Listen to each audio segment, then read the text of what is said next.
Les meilleures équipes internationales juniors en cyclisme ont répondu présentes à Ambar pour la première étape de la LVM Saarland Trofeo. Cette compétition qui rentre en compte pour la Coupe du Monde rassemble plus de 120 jeunes coureurs dont fait partie le Sarregueminois Quentin Christ. Le traditionnel marché aux plantes et aux pots a laissé place au marché automnal au Moulin de la Blise. Samedi, environ 1000 personnes se sont déplacées, le chiffre espéré par les organisateurs. Pour prendre en compte l'automne, la configuration du marché a dû être repensée. Le convoi est prêt au départ pour un exercice de grande ampleur. Ces véhicules blindés rassemblés à Beachcamp font partie de l'opération Calot Rouge. C'est le premier régiment d'infanterie de Sarrebourg qui est leader pour ces manœuvres. Il est appuyé par la 550e compagnie de génie allemand et le 53e régiment de transmission de Lunéville. Tout le monde a été briefé pour la mission du jour. On n'efface pas l'histoire. Et donc ça ne sert à rien d'avoir des velléités d'ignorance.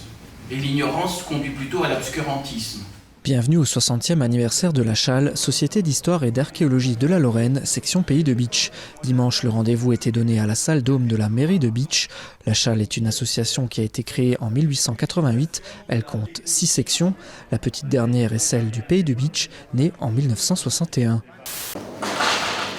Et après, qu'est-ce que tu as rencontré comme autre difficulté là-bas ? Un petit poste. Un petit poste, pas beaucoup d'espace. Ouais, Ah ouais. Voilà, il faut s'habituer, on n'a pas le luxe partout. Débriefing en cuisine entre Megan Wetzel et Arnaud Barbier, son ancien professeur à l'UFA Michel Roth. Il l'a accompagné tout au long de sa préparation au concours culinaire organisé par la marque de sauce Kikoman. Lundi, c'était la finale à Paris et c'est elle qui l'a emporté. Après, au niveau du plat chaud, t'arrivais à sortir chaud ? Une touche de rose s'est invitée dans les décorations de certains ronds-points de Sarreguemines. La municipalité a souhaité participer à l'événement Octobre Rose, qui compte beaucoup sur le visuel pour sensibiliser le plus grand nombre de femmes à effectuer un dépistage. La devanture de l'hôtel de ville est aussi dans le thème, de jour comme de nuit. Des illuminations ont été installées dans le centre-ville et au casino des Faïenceries. Si tes pieds regardent là-bas et ton famille regarde là-bas, où est-ce que ça va aller, Axel ? Là-bas ? Ouais. Aude est professeure de sport au collège de Putelange-au-Lac. Elle est aussi bénévole au foyer des lacs de la commune. Elle fait partie des encadrants qui se sont proposés pour faire découvrir différentes activités sportives aux enfants. Ces derniers sont inscrits au mercredi récréatif, mis en place depuis le mois de septembre. Il s'agit d'un accueil de loisirs mutualisé entre deux communes. Le matin, ils participent à des activités à Remerin-les-Putelanges et l'après-midi à Putelange-au-Lac.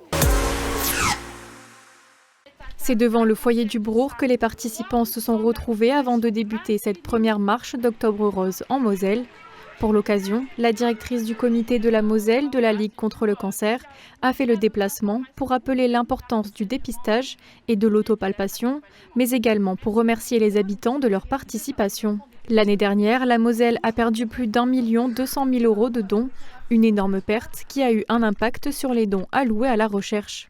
Conscient que l'apprentissage est une solution d'avenir dans bien des secteurs professionnels, notamment dans les secteurs de la santé et de l'aide à la personne, les chefs d'établissement de différentes écoles sous tutelle congréganiste et diocésaine de Moselle se sont réunis à l'ensemble scolaire Antoine Gap ce mardi matin autour du directeur diocésain de l'enseignement catholique pour la signature d'une convention.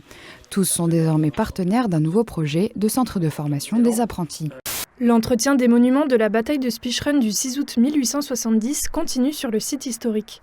Le mois dernier, une brigade franco-allemande de militaires avait nettoyé le cimetière allemand du Rotterberg en contrebas de l'Éperon et construit un escalier en rondin de bois pour accéder directement au site historique. Ces opérations d'entretien sont une fois de plus réalisées dans le cadre du SESMA, le service d'entretien des sépultures militaires allemandes. Mais cette fois-ci, ce sont une dizaine de pompiers allemands retraités qui se sont dévoués à la tâche. L'enseigne Orange fait son retour à Forbach.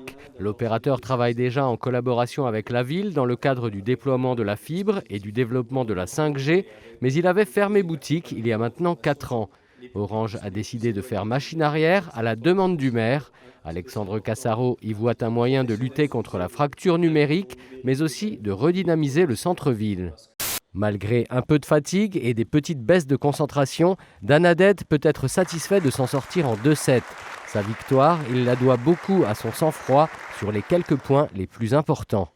Après que l'édition de l'année dernière se soit déroulée exclusivement en numérique en raison de la pandémie, l'édition 2021 sera à nouveau célébrée en direct devant et avec le public. Néanmoins, le numérique sera toujours présent avec Primeur Plus, une plateforme digitale sur le thème de la traduction théâtrale.